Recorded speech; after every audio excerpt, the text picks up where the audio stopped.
안녕하세요. 이선복 교수입니다. 회계원리 강의.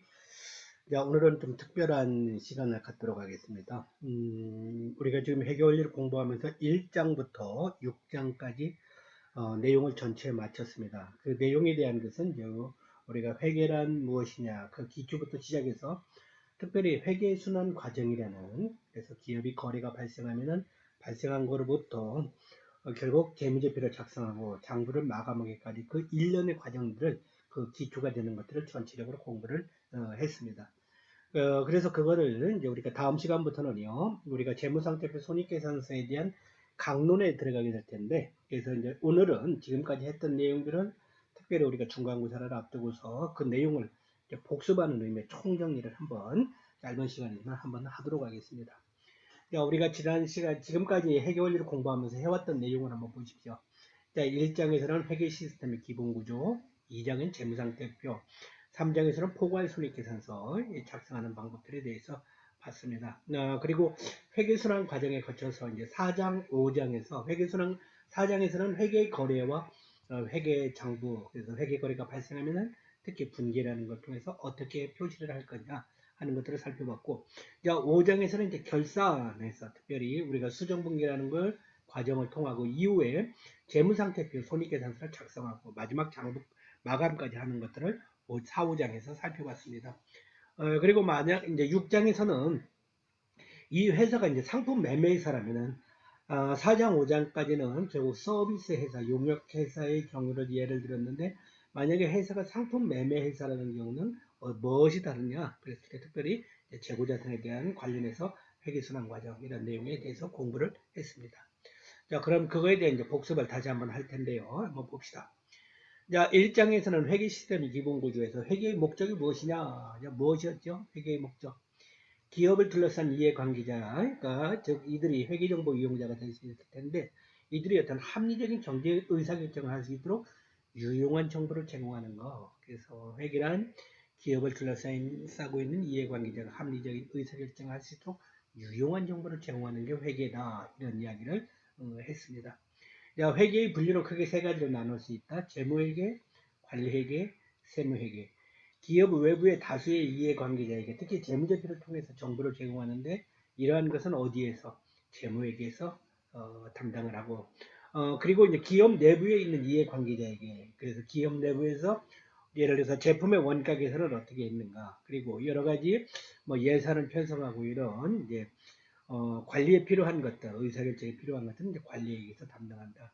그리고 세무에게 세금, 결국 기업에서 이윤이 발생하면 과세 소득, 세금을 납부해야 됩니다. 그럼 이런 부분들은 세무회계에서 담당한다 해서 재무회계, 관리회계, 세무회계로 구분한다 했죠. 자, 그리고 또 재무제표의 종류에서 우리가 특별히 회계원리에서는 재무제표를 어떻게 작성할 거냐 하는 것들을 주로 이제 공부를 하게 될 텐데, 재무제표는 크게 몇 가지? 5가지로 있다 했죠. 5가지. 첫 번째가 뭐? 재무상태표. 두 번째가 포괄손익계산서. 세 번째가 현금흐름표. 네 번째가 자본면동표.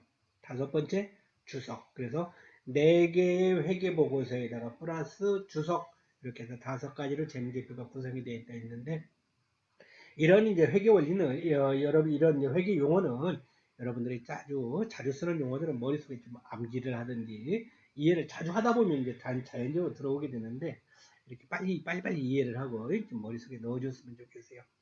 자, 그리고 회계 정보의 질적 특성은 뭐다? 자, 유용한 정보가 되기 위해서 갖춰야 될 속성으로 해서 크게 2가지가 있다 했죠. 근본적 특성과 보강적 특성. 그러니까 근본적 특성에는 또 2가지, 목적 적합성과 충실한 표현. 또 보강적 특성에는 비교 가능성, 검증 가능성, 적시성, 이해 가능성, 이런 것들이 있다. 그래서 결국 회계 정보가 투자가들의 의사결정에 목적 적합한 정보를 제공하면 좋겠다. 그래서 미래의 현금 흐름을 예측하는 데 도움이 되고, 또 그런 피드백, 그런 또 확인할 수 있는, 의사결정에 대한 확인할 수 있는 그런 정보가 되면 좋겠다. 그리고 회계 정보는 뭐야? 충실한 표현, 기업에서 발생한 여러 거래들을 충실하게 표현해서 완전성, 중립성, 또 오류가 없이 이런 것들 표시가 되면 좋겠다. 보강적 특성에는 뭐 비교 가능할 수 있으면 좋겠다. 그래서 회계 정보가 기업별로, 같은 업종별, 회사별로 비교 가능할 수 있고, 또는 기관별로 비교 가능해도 좋겠다. 자, 검증 가능해야 된다. 당연하고요. 그 다음에 적시에 1년에 우리가 한번 재무제표만 작성하는 것이 아니고 6개월 단위로 또는 뭐 3개월 단위로 재무제표를 작성할 수도 있고요. 회사 내부에서는 당연히 뭐 매월 월별로 작성할 수가 있겠죠. 이해 가능한 정보가 되어야 된다. 뭐 그런 부분이 있고요. 그 다음에 재무제표를 작성할 때는 우리가 특별히 IFRS 따라서 이제 재무제표를 작성하게 될 텐데 그 관련해서 이제 일반 원칙 뭐 여기에 따라서 재무제표를 작성하나 그런 게 있었고요. 그 다음에 이제 GAAP 기업이라는 것이 있어서 여기 뭐야 일반적으로 인정되는 회계 원칙 그래서 기업이 재무제표를 작성할 때는 그냥 작성하는 것이 아니고 이러한 1년의 그런 회계 원칙에 따라서 재무제표를 작성하면 좋겠다. 자, 한국의 경우는 회계 원칙이 크게 세 가지로 이렇게 나눠져 있다 했어요. 그래서 상장 기업들은 결국 주식을 발행해서 주식 거래소에 상품이 주식이 거래되고 있는 기업들을 우리가 상장 기업, 상장 법인이라 합니다. 이런 기업들은 KIFRS, 그래서 즉 국제 회계 기준에 따라서 재무제표를 작성해야 된다. 비상장 기업들은 일반 기업 회계 기준에 따라서 작성을 해야 된다. 그리고 중소기업들은 중소기업 회계 기준에 따라서 작성하는데 특별히 외부감사, 공인회계사에 의해서 외부감사를 받지 않아도 되는 그런 작은 그 기업들은 중소기업 회계 기준에 따라서 재무제표를 작성하면 되겠다. 그런 이야기를 했습니다. 자, 그리고 재무제표를 작성하면 이제 공인회계사가 회계감사, 재무제표의 신뢰성 제고를 위해서 특히 외부 기업과는 이제 독립된 구별된 외부 회계 전문가가 감사를 하게 될 때는 특히 공인회계사 CPA가 담당을 하게 된다. 담당을 하고 이러한 재무제표는 결국 그 결과를 감사 의견으로 표시하는데 크게 네 가지. 잘했어. 그러면 적정 의견. 조금 잘했는데 특별한 부분에 문제가 있어. 그러면 한정 의견. 그리고 크게 문제가 많아요. 부적정 의견. 그리고 감사가 제대로 이루어지지 못했어요. 그러면 의결 거절. 그래서 적정 의견, 한정 의견, 부적정 의견, 의결 거절. 이런 식으로 이제 회계가 구성이 되어 있다. 그래서 특별히 우리가 회계월 내에서는 이제 회계란 무엇이냐부터 특별히 재무제표를 작성하는데 이러한 재무제표가 뭐 회계 원칙에 따라서 작성이 되고 또 이러한 재무제표는 공인회계사에 의해서 감사가 이루어진다 하면 좋겠습니다. 자, 그리고 재무제표 중에서 이제 2장에서 재무상태표에 대해서 봤었죠. 재무상태표는 뭐였습니까? 일정 시점에 기업의 재무상태를 나타내는 건데 구체적으로는 자산, 부채, 자본을 표시한다 이야기를 했고 자, 그러면 이제 자산, 부채, 자본 이것이 구체적으로 뭐냐 하는 것들을 우리가 정의로 이제 나타내 볼 수가 있을 텐데 자산은 이런 세 가지 조건을 얘기했어요. 자산은 첫 번째가 과거 사건의 결과여야 되고 그 다음에 기업이 현재 통제, 컨트롤하고 있어야 되고 그 다음에 세 번째가 미래 경제적 휴익이 기업 안으로 유입될 거. 그래서 과거 사건의 결과 또 기업이 통제 지배해야 되고 할 수 있고 미래 경제적 휴익이 기업 안으로 유입될 것으로 기대되는 자원 이것들을 우리가 뭐다? 자산이라 한다. 자, 부채는 우리가 보통 빚이라 하는데 반대로 과거 사건의 결과 두 번째 미래의 자산이나 용역을 제공하면서 경제적 휴익이 기업 밖으로 어떻게 되는 거? 유출되는 거. 경제적 휴익이 유출되는 거. 그 다음에 세 번째는 예상되는 현재의 의무, 갚아야 되는 빚입니다. 그 의무, 과거 사건의 결과, 그 다음에 경제적 휴익의 유출, 그 다음에 현재 의무, 이런 것들은 부채다. 자본은 이렇게 정의했어. 자산에서 부채를 차감한 뭐 순자산 이렇게 해서 자본은 정의한다. 그리고 재무상태표를 작성할 때는 이렇게 자산이 꼴 부채 플러스 자본이라는 회계 등식, 재무상태표 등식이 있다. 자, 재무제표 작성할 때는 양식은 두 가지, 계정식과 보고식이 있는데 계정식은 T자를 그래서 왼쪽은 차변, 오른쪽은 대변 이렇게 나누어서 표시하는데 그걸 계정식. 보고식은 그냥 위에 자산 표시하고 밑에 부채 자본 표시하는 거 그냥 쭉 이렇게 순서대로 표시하는 게 보고식입니다. 자, 두 가지 다 인정이 됩니다. 자, 재무상태표로 구성요소의 분류와 표시. 재무상태표를 이제 표시할 때 자산, 부채, 자본을 이런 식으로 구분해서 표시해 주면 좋겠다. 그래서 자산은 뭐 크게 유동자산, 비유동자산. 그 다음에 부채도 유동부채, 비유동부채. 유동자산은 1년 이내에 대개 현금으로 전환되는 자산. 그래서 여기에는 당좌자산과 재고자산이 있다. 비유동자산은 현금으로 전환되는 그 속도가 1년을 넘어가는 경우. 그래서 투자자산, 유형자산, 무형자산, 기타자산 등이 있다. 부채는 돈을 갚아야 될 의무, 이제 빚입니다. 그런데 1년 안에 상환해야 되는 것은 유동부채. 1년이 지나서 상환해도 되는 부채는 비유동부채. 자, 그리고 자본은 이렇게 크게 5가지로 구분해서 표시할 수 있으면 좋겠대요. 그래서 첫 번째가 자본금, 두 번째 자본이익금, 세 번째 자본조정, 네 번째 기타 포괄손익 누계, 그 다음에 다섯 번째 이익이익금. 그래서 특별히 회사가 이제 주식회사의 경우는 주식을 발행해서 자본을 조정할 수 있거든요. 그러면 주식을 이제 발행하는 과정에서 발생하는 이제 자본의 변화 이런 것들은 이렇게 세 가지 자본금, 자본이익금, 자본조정이 표시되고요. 기타 포괄손익 누계액은 IFRS가 재무제표를 작성하는데 공정가치를 많이 적용하잖아. 그러면 공정가치의 어떤 변화에 의해서 생긴 것들은 주로 이 부분에 많이 들어갑니다. 그리고 이익이익금은 회사에서 그 우리가 당기순이익, 수익에서 비용을 빼면 당기순이익 계산을 하는데 그 당기순이익이 이제 반영된 거, 그 반영되면 결국 이 이익이익금에 반영이 돼서 자본이 플러스되고 이렇게 되는 겁니다. 그래서 그런 이제 다섯 가지로 구분하면 좋겠다 해서 하고 우리가 실제적으로는 이제 그 삼성전자를 사례를 한번 보고자 해서 간단하게 그 자산부채 자본이 어떻게 살펴봤는데 이러한 자료들은 결국 뭐 금융감독원 전자공업 시스템 요 DART 여기 요 인터넷 시스템 들어가면 언제든지 무료로 이용이 가능합니다. 그렇다는 거 기억을 해주시고요. 자, 그 다음에 우리가 재무상세표 작성할 때 이렇게 작성한다 했죠. 그래서 차변에는 자산, 대변에 부채와 자본 이런 식으로 그래서 자산 총계 97만 5천 원. 그 다음에 자산 이꼴 부채 플러스 자본이라고 해서 부채와 자본 총계 합계가 97만 5천 원 이렇게 표시되고 자본 중에서 특별히 이익이익금은 여기 이익이익금 밑에 당기순이익 15만 8천 원이 있는데 이건 어디 손익계산서 당기순이익이 와서 여기 와서 반영이 되는 겁니다. 그래서 읽고 자, 3장의 포괄손익계산서 봅시다. 포괄손익계산서는 이렇게 손익계산서는 일정 기간의 경영성과를 나타내는 거래요. 자, 그래서 특별히 수익에서 비용을 마이너스 시켜서 당기순이익이 얼마냐 이런 식으로 이제 계산하는 게 손익계산서가 되겠대. 자, 수익 비용의 정의 우리가 한번 앞에서 살펴봤지요. 그래서 이제 수익 같은 경우는 뭐 매출액 이제 주로 아니면 이제 기타 수익 뭐 이렇게 구분해 볼 수 있고 이제 그런데 그에 대한 정의를 우리가 자산부채자본처럼 기억을 해주면 좋겠습니다.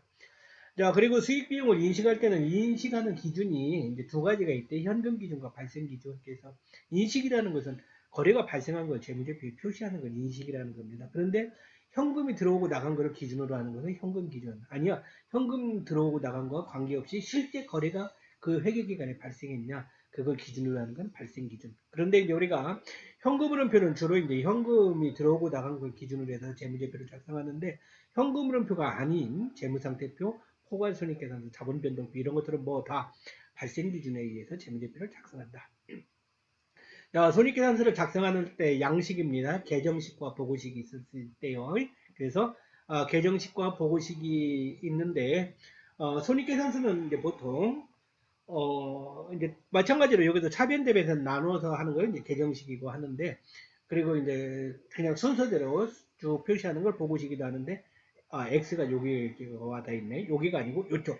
손익계산서는 계정식으로는 별로 작성을 안 하고 주로 뭐에 의해서 보고식에 의해서 작성을 합니다.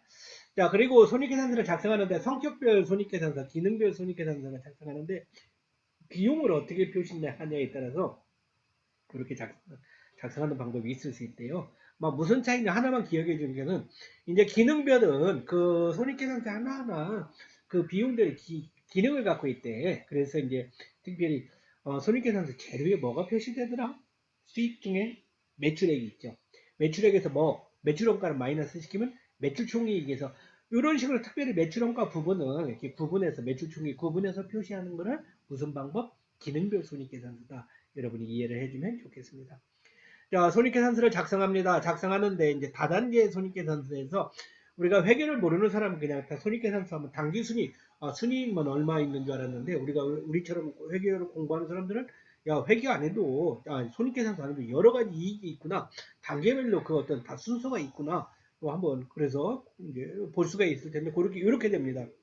자, 먼저 이 손익계산서 이익은 크게 이렇게 다섯 가지. 매출총이익, 두 번째 영업이익, 세 번째 법인세 차감전순이익, 네 번째 당기순이익, 다섯 번째 포괄이익 이렇게 해서 여러 가지 이익이 있을 수 있다고요.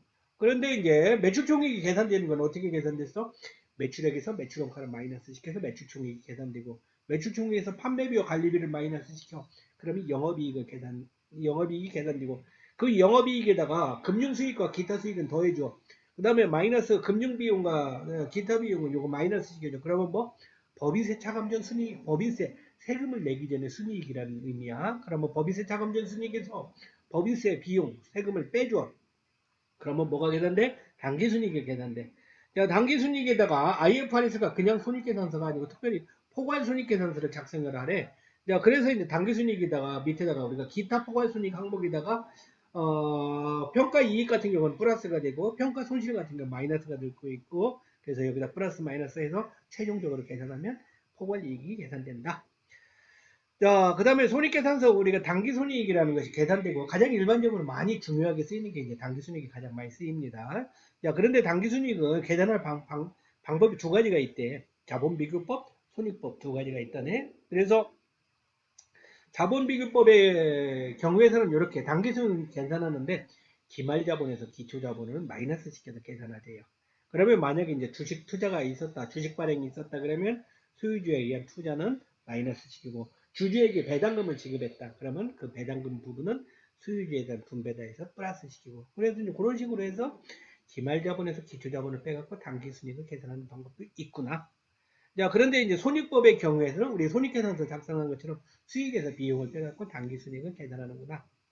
자, 그 다음에 기타 포괄손익 특정의 경우는 우리가 포괄손익계산서 작성한다 했는데 기타 포괄손익은 주로 자산과 부채의 미실현 평가손익을 포괄손익계산서에 포함하는 항목 이렇게 나오네. 어떤 것들이 자산 재평가이익, 그 다음에 기타 포괄손익, 공정가치 측정, 그래서 FVOCI 금융자산 평가이익 뭐 이런 것들이 있다고 그래요. 그래서 특별히 이제 우리가 공정가치를 적용하면 그에 따른 평가이익, 평가손실이 발생하는데 이런 것들을 기타 포괄손익 항목에 이렇게 포함하고 있구나 기억을 해주십시오. 그 다음에 이제 재무제표의 관계 있어요. 자, 손익계산서 작성했어요. 자, 수익이 있고요. 자, 매출액이 있고, 자, 비용. 그래서 이렇게 하고, 수익에서 비용을 빼면 당기순이익이고, 당기순이익에서 요거 기타 포괄순이익, 요거 플러스 마이너스 하면 최종적으로 포괄이익이 계산이 될 수가 있다. 물론 이제 요게는 이제 법인세 차감전 순이익이라든가 이제 뭐 이런 거 매출원가 이런 건 없어요. 이제 그 기능별 손익계산서라기 때문에 성격별 손익계산서에 가깝네. 자, 그렇다 하고, 자, 4장에 가서 봅시다. 회계거래 기록과 회계장부 공부했죠. 첫 번째, 이제 우리가, 자, 거래가 발생하면 이제 회계순환 과정에 의해서 회계 처리를 한다는데, 가장 기초가 뭐야? 회계거래의 식별이야. 자, 회계거래가 발생하는데 이걸 회계장부에 표시를 해야 되나 말아야 되나, 그것도 결정해야 된다고요. 자, 그러면 어떤 걸 회계장부에 표시할 거냐? 결국 그걸 뭐, 자산, 부채, 자본, 요거에 플러스 마이너스 변동을 준 거, 이거를 우리가 회계상의 거래다. 그래서 이런 사건이 발생했으면 회계장부, 결국 재무제표에 반드시 표시를 해야 된다는 얘기야. 그리고 재무제표를 작성하는 이제 우리가 회계등식, 자산 이꼴 부채 플러스 자본이라는 얘기했고요. 그 다음에 이제 계정을 기입할 때 회계장부에 표시할 때, 거래가 발생하면 회계장부에 표시할 때, 회계에서는 특별히 차변, 대변 이런 용어를 쓴다고. 그래서 차변은 왼쪽이란 뜻이고, 대변은 오른쪽이란 뜻이다. 자, 그리고 거래가 발생하면 이제 자산, 부채, 자본, 수익, 비용 요것들이 이제 플러스 마이너스 변화가 일어난 걸 우리가 거래다 그러는데 자산이 증가하거나 비용이 증가하는 경우는 어디다 표시하다? 차변에 표시하자. 반대로 부채, 자본, 수익이 증가한 경우는 어디다 표시하자? 대변에 표시하자. 그래서 자산, 부채, 자본, 수익, 비용이 증가하거나 감소했을 때 어디에 표시할 거냐가 중요하다 이거죠. 그러면 감소할 때는 어떻게 하면 돼? 자산의 감소, 비용의 감소는 차변이니까 차변의 반대, 대변에 표시하고. 자, 부채의 감소, 자본의 감소, 수익의 감소는 증가할 때 대변에 표시했으니까 감소할 때는 반대쪽 차변에 표시하고 그렇게 하면 되겠죠. 자, 회계순환 과정 6단계로 되어 있습니다. 1단계가 거래의 식별, 2단계 분계, 3단계 원장으로 옮겨 적는 것, 전기, 4단계 수정분계, 5단계 재무제표 작성, 6단계 회계장부의 마감, 이런 식으로 여기에서 회계순환 과정이 이루어진다 하는 거. 그리고 이런 이제 회계장부가 있다는 거 기억을 해 주십시오. 자, 그랬을 때 이제 우리가 회계순환 과정 6단계 그림으로 한번 나타냈었죠. 그래서 회계 기간 중에 거래가 발생하면 그날그날 바로 회계 처리해야 되는 게 요거. 거래의 식별부터 시작해서 전기까지. 그리고 이제 마지막 결산일 날, 뭐 예를 들어 한 달 같으면은 뭐 예를 들어 4월 한 달 그러면 4월 마지막 날이 되겠고 1년을 기준으로 한다면 1년 마지막 12월 30일이 되겠고 이제 결산일 날 회계 처리할 것 중에 이런 것들이 있다. 그래서 총 6단계로 되어 있다는 거 기억을 해 주시고요. 그리고 필수 단계는 아니지만 이런 거 이제 보조적 어떤 단계로 수정장 시산표 작성할 수 있고, 뭐 이제 우리가 공부하는 의미에서 정산표 요즘 뭐 별로 안 해요. 이제 전산회계가 많이 잘 해주니까. 그렇지만 이제 공부하는 입장에서 이런 정산표도 있구나 하는 거 기억을 해주면 됩니다. 자, 중요한 거는 우리가 분계를 어떻게 하냐는 겁니다. 거래가 발생한 걸 회계장부에 표시해야 되는데 어떻게 표시할 거냐? 분계의 기본입니다. 이미 여러분이 이제 꽤 잘하는 사람도 있을 건데, 아직도 분계를 혹시 모르는 사람이, 분계가 뭔지 모르는 사람이 있습니까? 그러면 이제 회계가 공부하기 곤란합니다. 그래서 분계란 뭐다? 요거 차변될, 거래가 발생한 걸 차변대변 나누어서 표시하는 걸 이야기하는데, 이렇게 표시한다고. 차변에 먼저 차변, 대변 구분하고, 그래서 우리가 복식국의 기본 원리야. 거래가 발생하면 항상 차변, 대변 동시에 기입을 해준다고. 그 다음에 이제 차변에는 표시할 때는 요거 계정 과목 금액, 현금이란 계정 과목이 있고 금액 표시하고, 자본금도 대변에도 자본금이란 계정 과목 금액, 그래서 항상 계정 과목 금액, 계정 과목 금액. 여기 밑에도 차변에 현금 계정 과목 금액, 계정 과목 금액, 이런 걸 표시하는 걸 이제 우리가 분기의 기본 원리입니다. 그리고 표시할 때는 예를 들어서 이게 뭐였어요?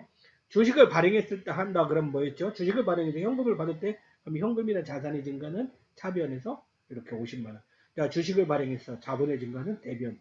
이렇게 해서 50만원. 자, 차변에 현금 30만원, 대변에 단기 차입금 30만원 있네. 은행에서 돈을 빌려왔다가 30만원 현금으로 빌려왔대. 그럼 현금이나 자산의 증가했으니까 차변. 자, 단기 차입금은 뭐야? 돈을 빌린 거야. 부채야. 부채의 증가는 뭐라고 했어? 대변이라 했어. 그래서 대변에 30만원. 자, 차변의 외상 매출은 40만원, 대변의 용역 매출 40만원 돼 있어요. 자, 외상 매출은 뭐야, 이거는? 용역 매출, 어떤 서비스를 제공했어. 판매 서비스를 제공했는데, 그런 경우 우리가 용역 매출, 수익의 발생이야. 수익의 증가는 대변 40만원. 근데 돈을 안 받아서 외상으로 했어. 그럼 그런 경우는 외상 매출금 40만원, 자산의 증가. 이렇게 표시할 수 있다, 이거죠.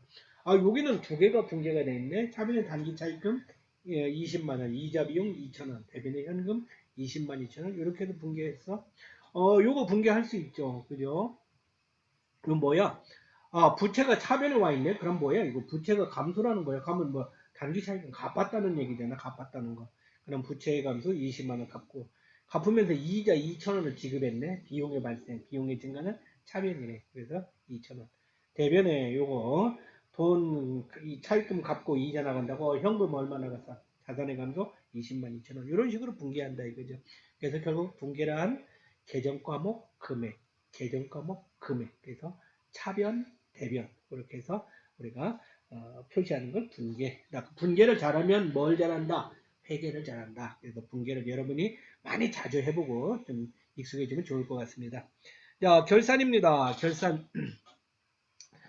자, 우리가 결산은 이렇게 이제 우리가 시산표 필수는 아니지만, 회계수량 과정에 필수는 아니지만 시산표 작성하고요.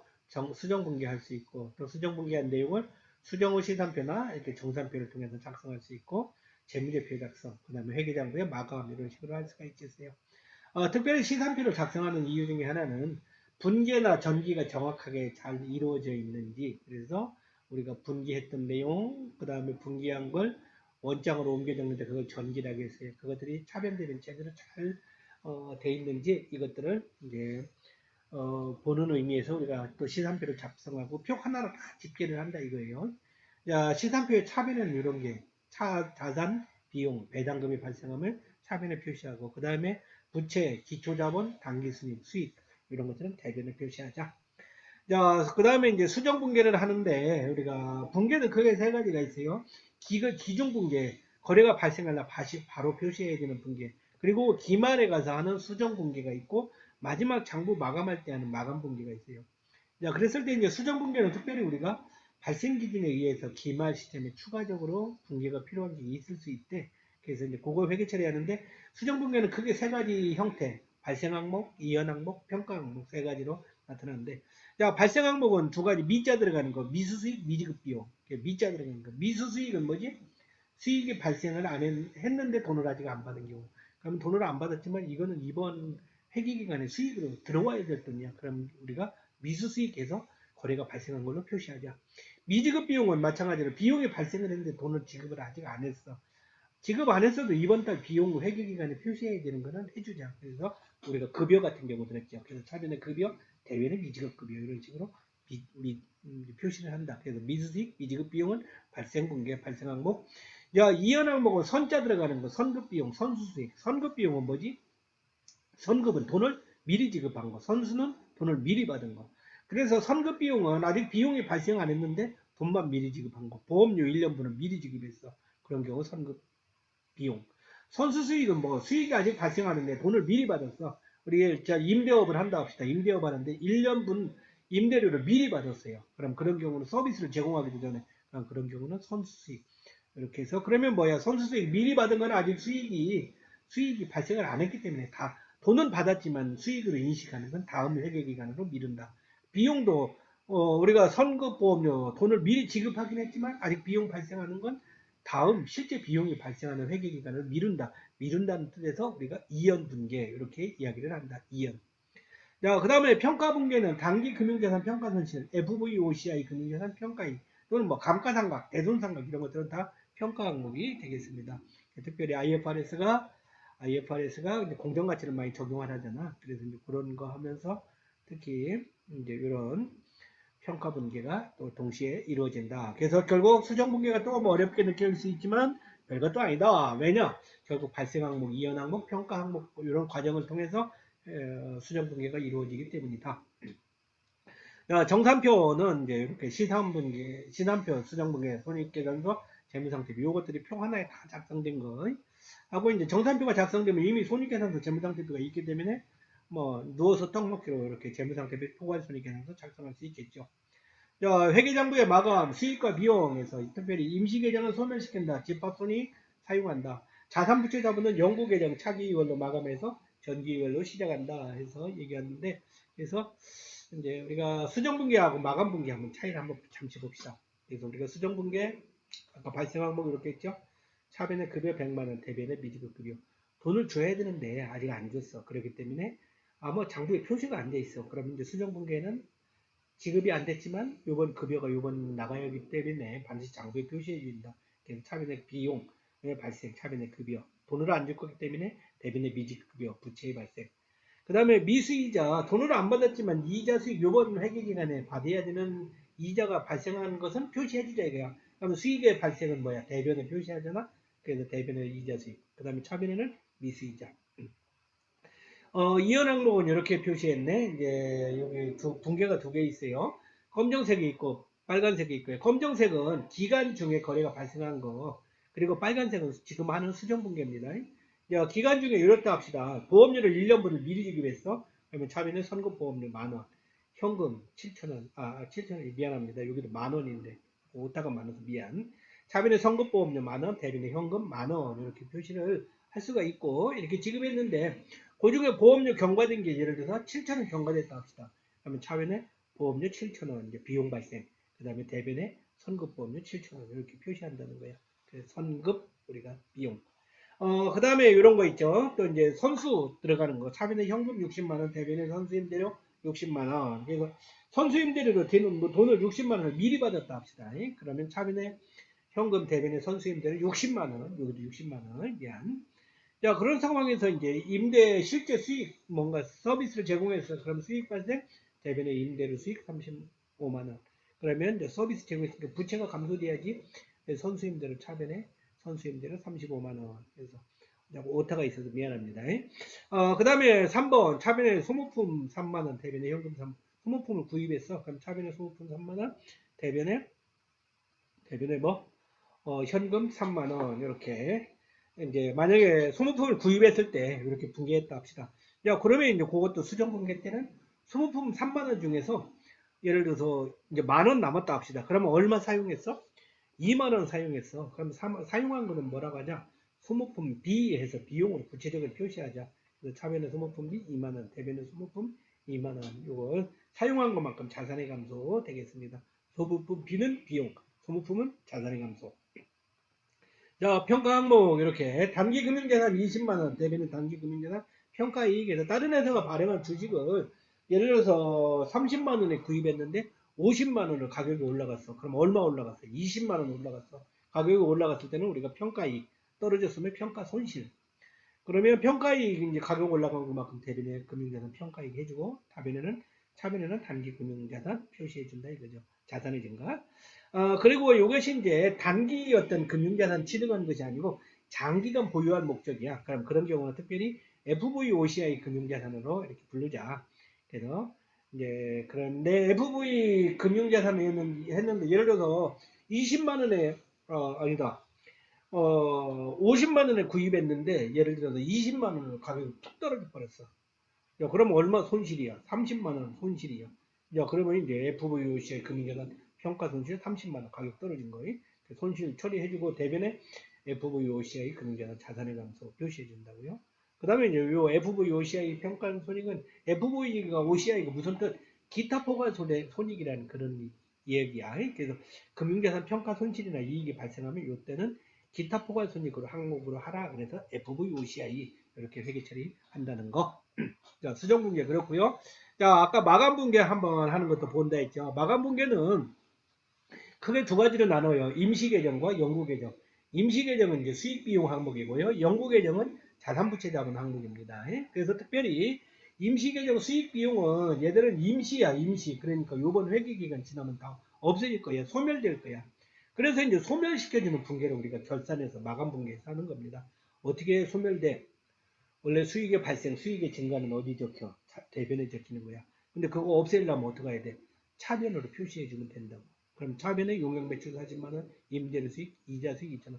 차변에 표시해주고 이것들을 없애주기 위해서 잠시 일시적으로 집합손익 여러 가지가 있잖아요. 그래서 집합손익 40만 4천원 이렇게 표시해준다. 자, 비용의 마감 붕괴는 그 다음에 이제 비용은 원래 발생할 때 어디 표시한다고? 차변에 비용의 증가는 보통 차변이야. 근데 얘는 없애주고 싶어. 그러면 어떻게 대변으로 이렇게 보내면 된다 이거죠. 급여 20만원, 수모품비 40만원, 4만원, 이자 비용 1,500원. 자, 요거 합계 얼마? 집합손익 24만 6,500원 이렇게 표시한다 이거죠. 자, 그러면 어디가 더 많어? 수익의 집합손익은 40만 4천원인데 비용의 집합손익은 24만 6천원. 어디가 수익 쪽이 결국 얼마? 15만 8천원 더 많네. 결국 이 15만 8천원이 뭐야? 수익이 비용보다 많으니까 결국 그게 뭐야? 당기순이익에 해당하는 거죠. 근데 당기순이익은 우리가 뭐다? 마지막에는 이제 이거를 재무상태표 자본의 이익이익금으로 반영해준다. 그런 얘기를 했어요. 반영해 주기 위해서 요 집합손익 차변보다 대변 이만큼 더 많잖아. 15만 8천원. 그럼 요거 대변 금액을 잔액을 요리 가져와 차변에. 그럼 얘들 다 없어지고 그 다음에 요걸 뭘로 바꿔? 이익이익금으로 바꿔준다고. 15만 8천원. 야, 그러면 이제 손익계산서 수익비용 집합손익까지 모든 것이 없어지고 마지막 남은 게 뭐만 남았어? 이익이익금 요 자본 금액만 남습니다. 자, 기타 포괄손익 요것도 마감 붕괴해야 된대. 그래서 이제 기타 차변에 뭐 FVOCI 금융자산 평가익 5천원 대변에 기타 포괄손익 2개 5천원. 원래 이제 FVOCI 금융자산 평가익은 발생할 때 어디 발생? 평가이익이니까 발생할 때 대변에 발생합니다. 근데 얘를 소멸시켜서 없애주고 싶어. 그러면 대변에 있던 걸 차변으로 가져오면 되죠. FVOCI 금융자산 평가익 5천원 이렇게 하면 됩니다.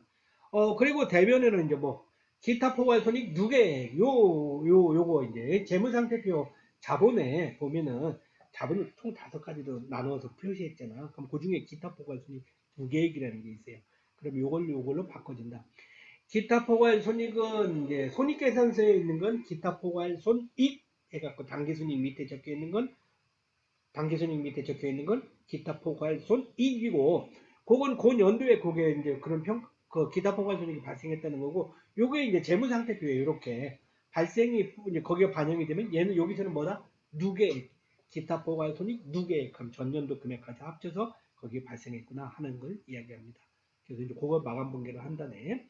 그 다음에 이제 연구 계정은 이제 연구니까 소멸되지 않아요. 없어지지 않고 다음 회계 기간으로 계속 넘어갑니다. 그래서 자산부채 자본은 연구 항목인데 다음 회계 기간으로 넘어갈 때는 어떻게 넘어가? 차기 2월. 차기 다음 회계 기간을 2월 넘어갔다는 얘기야. 그러면 이제 다음 기간이 됐어. 다음 회계 기간이 됐어. 그러면 뭐가 돼? 처음 시작할 때 다음 회계 기간 초에는 넘어온 것은 뭐가 돼? 전기 2월 이렇게 됩니다. 그래서 이제 우리가 그런 식으로 회계 장부를 마감하고 이제 회계 처리 또 요번 회계년도에 모든 것을 마무리 짓고 재무제표까지 다 작성해서 마무리 짓고 또 다음 회계 기간으로 넘어간다는 거죠. 그래서 그런 사이클로 돌아갑니다. 그래서 그걸 우리가 회계순환 과정에서 복식북이 차별되는 기초부터 시작해서 재무제표 작성하고 모든 기업의 그런 어떤 회계 업무, 그런 경영 관련 업무, 그 회계 업무를 마감을 시킨다. 이렇게 보면 되겠습니다. 그리고 이제 6장에서는 우리가 조금 전에 얘기했지만 상품 매매회사의 회계순환 과정에서 특별히 만약에 서비스 기업이 아니고 상품 매매회사라면은 어떻게 회계 처리할 거냐 이제 하는 것도 우리가 볼 수 있고요. 만약에 또 우리가 만약에 제조업 같은 경우는 이제 제품 원가 뭐 이런 거 생산이 어떻게 이루어지는가 이런 거 공부할 수도 있죠.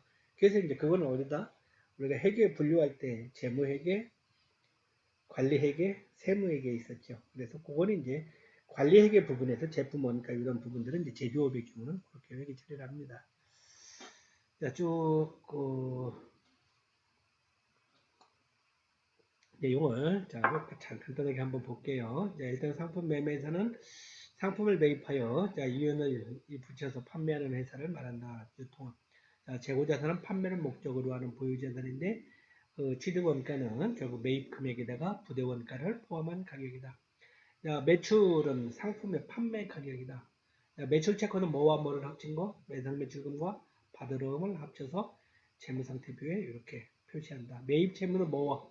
매상 매입금과 지급보험을 합쳐서 매입 채무라 부르자. 자, 그 다음에 일반적 상거래 이의에서 발생한 채권 채무는 뭐라고 하자? 미수금. 내가 돈을 받아야 돼. 아직 안 받았어? 미수금. 미지급금. 내가 돈을 줘야 돼. 부채야. 미지급금. 이렇게 표시하자.